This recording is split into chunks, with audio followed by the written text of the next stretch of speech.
Dan, good morning to you. I tell you what, I was thinking of you guys with King Colorado.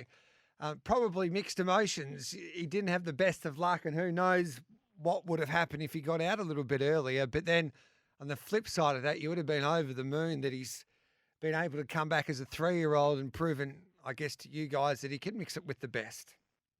Yeah, good morning, Gareth. Good to chat to you again. And yeah, no, look, we were pleased. We were pleased with the run. I think, as the stewards report said, the horse basically didn't get any clear running from probably the 400 to the 150, and Louise Day tried to hook out at around the 400-metre mark, and James McDonald hemmed her back in with Fangirl and took that run, and Fangirl obviously stormed home to win, and unfortunately we sort of got stuck behind backsides. But look, it was pleasing.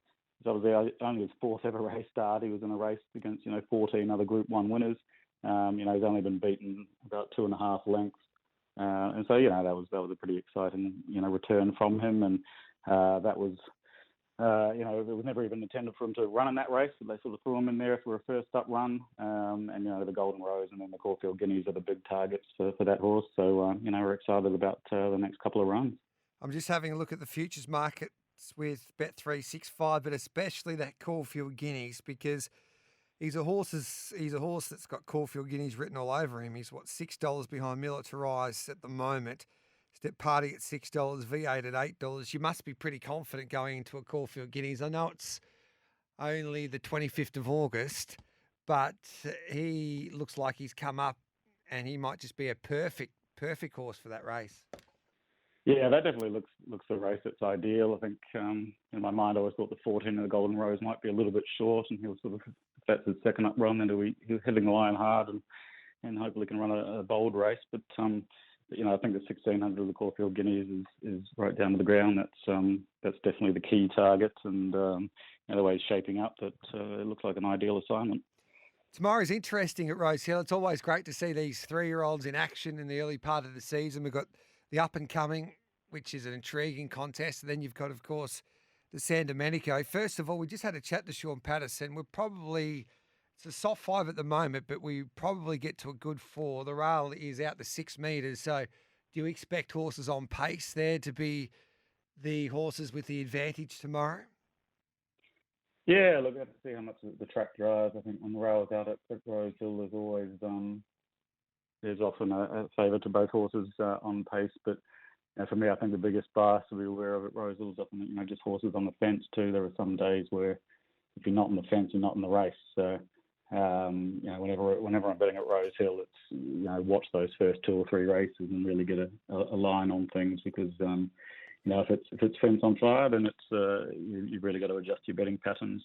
But there's other days where the track plays very fair and fantastically well. So we'll just have to see how that all plays out. But if I was having to pick it now, I'd say on pace and on fence will probably be an advantage on the day. Just quickly, we had a question coming through from one of our listeners. What did you make of last week? Were there any horses that you just wanted to put in your black book there, Dean, from the Winx Stakes meeting, or even, of course, the PB Lawrence meeting at Caulfield? Look, there were a lot of really good runs in the Winx Stakes. You could just about have black book probably the first 9 across the field. I thought Montefilia was really, really good in her first run for Chris Waller.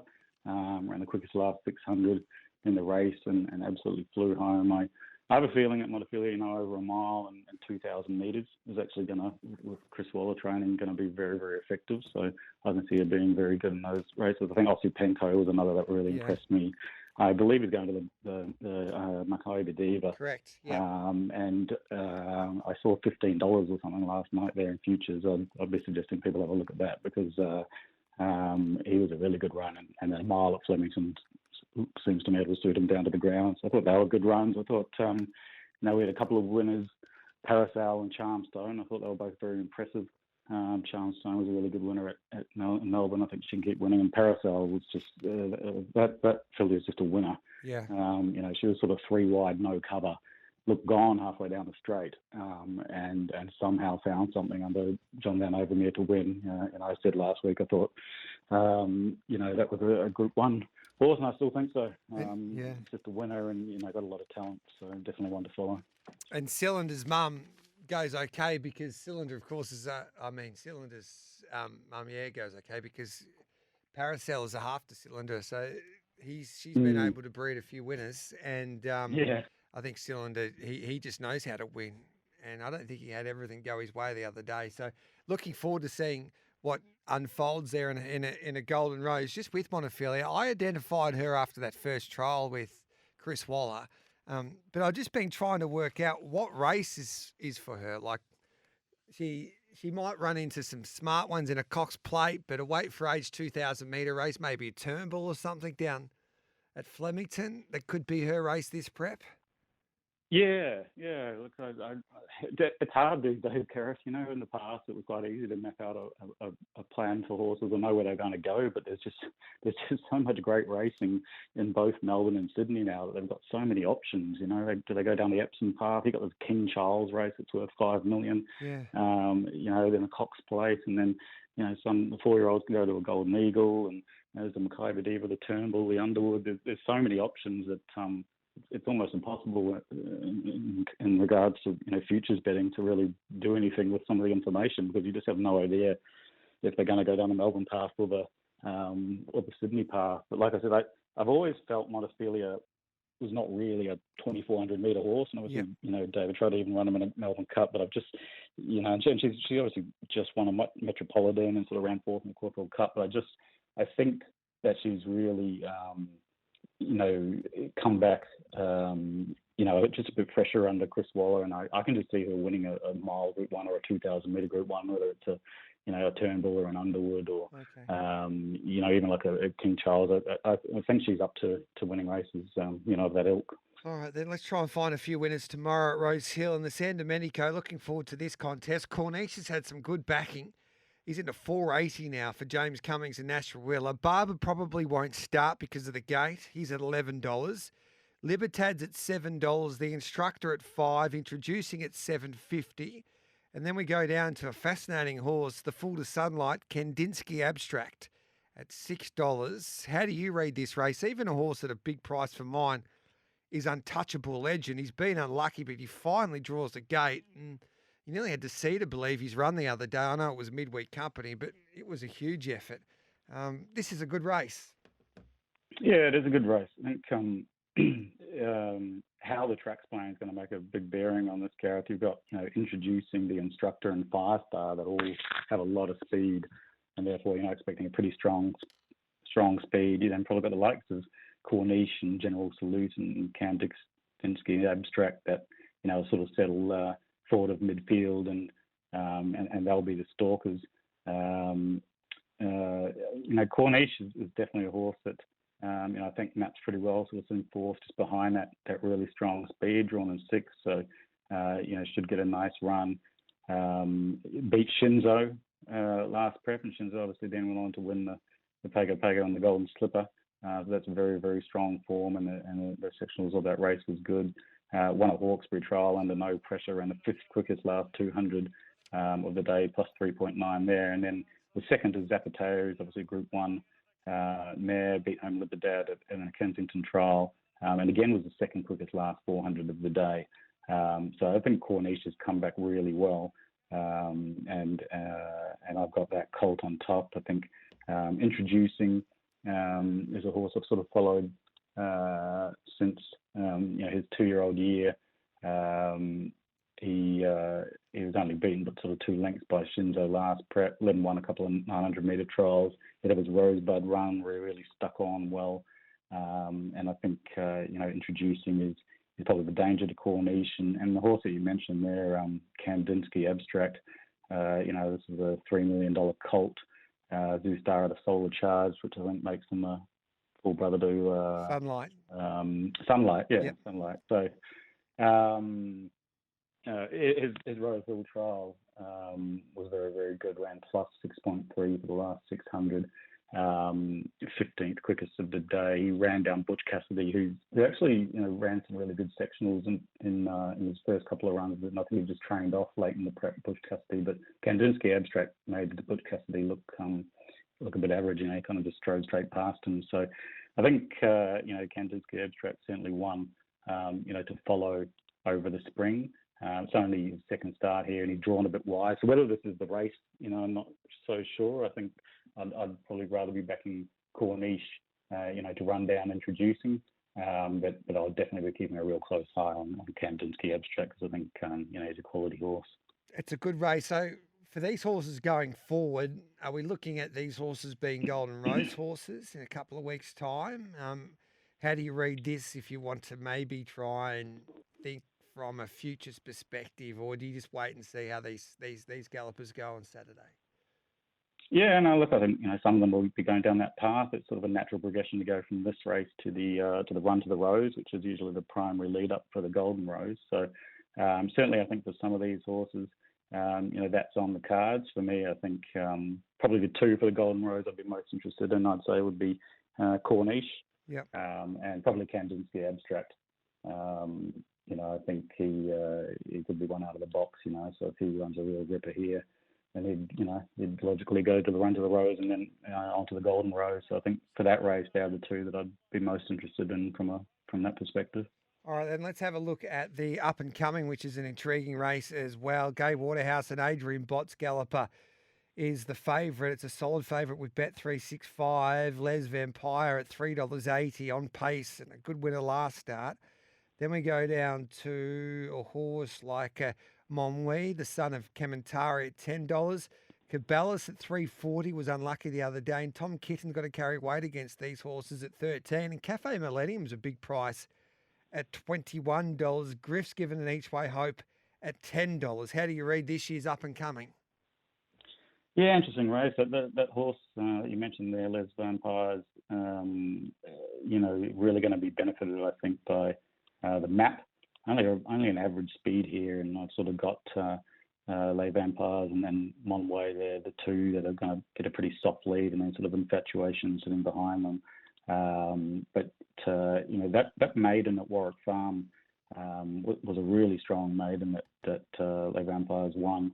Ran the fifth quickest last 200 of the day, was actually stronger on the line, strongest on the line, and just ran really good sectionals and overall time. So I think it was a really strong maiden too. It had a horse like Parizana in it who then won, next start at Kensington, and even a horse like Gelatin that's got a fair bit of talent as well, and NCAP, who is also in this race. And NCAP, I think, is going to be a case of whether they can swoop on the day for NCAP, because he's a back marker and is probably going to settle in the back sort of 2 or 3.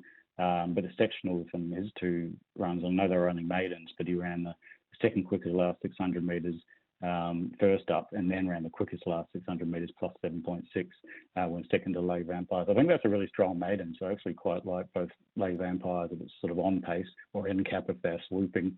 The other runner that has been trialling really, really well is Tom Kitten. Yeah. Whether this is his race, with 59 kgs, I think if it was set weights, I'd be very, very keen on this horse. But he was the sort of horse that looked like he was just an out-and-out stayer. As a 2-year-old, he won the Fernhill coming from last and sort of grabbed him in the last bound, got back in the Champagne Stakes and ran a lot for fourth. But the way he's been trialling is really, really strong.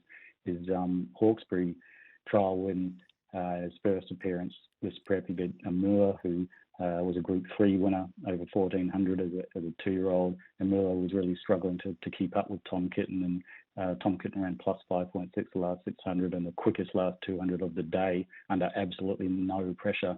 And then at Rosehill, he trialled and he ran 6 behind King Colorado, but again, he ran the 8th quickest last 200 and just was under no pressure. He's come back really, really well. And I think if there's sort of a smoky for the Golden Rose, he might be it, or even the Caulfield Guineas, because he looks to me, just one of those horses that's come back even better, much better than as a 2-year-old, and a lot sharper. So it's a shame he's got the 59, but he's got Nash on him, and I think at sort of $12, Tom Kitten's the one that he could surprise him here. I was agreeing with you, and I had a chat to James Cummings yesterday. He basically doesn't believe because of the weights he can give a few of those horses weight over that trip. But I asked him what his big grand final would be this prep, because I agree with you with the trials. I think he's come back a better horse this time in, and the Spring Champion Stakes is his main aim. later on in the carnival on the 28th of October. You can get around, I think, $11 for him at the moment. I think looking at the market there, you got Miracle Love, Tanhouse, the bases loaded, Celestial Legend. I think he probably nearly starts favourite for mine. I know it's a long way off, but if he performs well, I think he might be a bit of a play there. Yeah, I think you're right. I think that's a really nice price, and it's good to know what his target is. I think he's come back really well, and he did look like a talented 2-year-old. He clearly was going to get over ground. But, like I said, if it was a set weights race, I think he could win it. It might be a bit tougher to 59, but I think he's going to run a really, really big race here because he's just trialling like a really nice horse. Do you give Lebertad any chance in the San Domenico? Well, Libertad hasn't done much wrong. Yeah. He was very impressive in his debut when he was a 2-year-old, and then obviously won the kindergarten second up. He's a funny horse. He doesn't trial all that flash, and so he didn't really as a 2-year-old either. So he's probably just one of those horses that races a lot better than he trials. But it's just a bit tricky, I think, with the map with him. He's drawn out 12, and I've just got him, struggling to kind of slot in anywhere. So I can't back Libertad because I just don't know where he's going to get on the map. But he's certainly an exciting colt for the future. So we're backing Tom Kitten in the Spring Hill Stakes, Ozapenko in the Maccabi Diva, still $13 there with Bet365. Les Vampires in the up and coming if they're flashing out wide. And Cap, we can save on that galloper. And we're pretty keen on Corniche from the gate there in the San Domenico. That can be our plays, Dino, this weekend. And to get all of your experts, full set of tips across the 3 codes and all of the sport basically you can think of, just head to Winning Edge Investments. And if you type in SEN, you get a 50% discount for the rest of your life, which is the best. But you're ready back to win it before even the weekend started. Yeah, look, we've had plenty of listeners joining up, and we're getting some incredible feedback. I think I mentioned this last week. I think we've got the best set of analysts we've ever had in probably our 10 years, and the results are just absolutely remarkable at the moment across the board. So people are winning. They're learning how to bet professionally and successfully, and it's going really well. So excited for the spring. Love it, Dino. Good luck this weekend, mate. Thanks, Gareth. Same to you. He's a star. There's Dean Evans. WinningEdgeInvestments.com. Tips and ratings from professional punters throughout the Spring Racing Carnival. Chances are you're about to lose. At Winning Edge Investments, our team of highly skilled expert analysts and full-time professional punters review the data, crunch the figures, assess the best betting opportunities, and deliver them to your phone via our app and your email inbox in real time so you profit. Go to www.winningedgeinvestments.com. Look at our membership options, make your choice, and enter the promo code PODCAST to receive a special 25% discount on your first membership just for listening. That's PODCAST in capital letters for a 25% ongoing discount on your first membership. Treat your betting like a business and invest intelligently with Winning Edge Investments.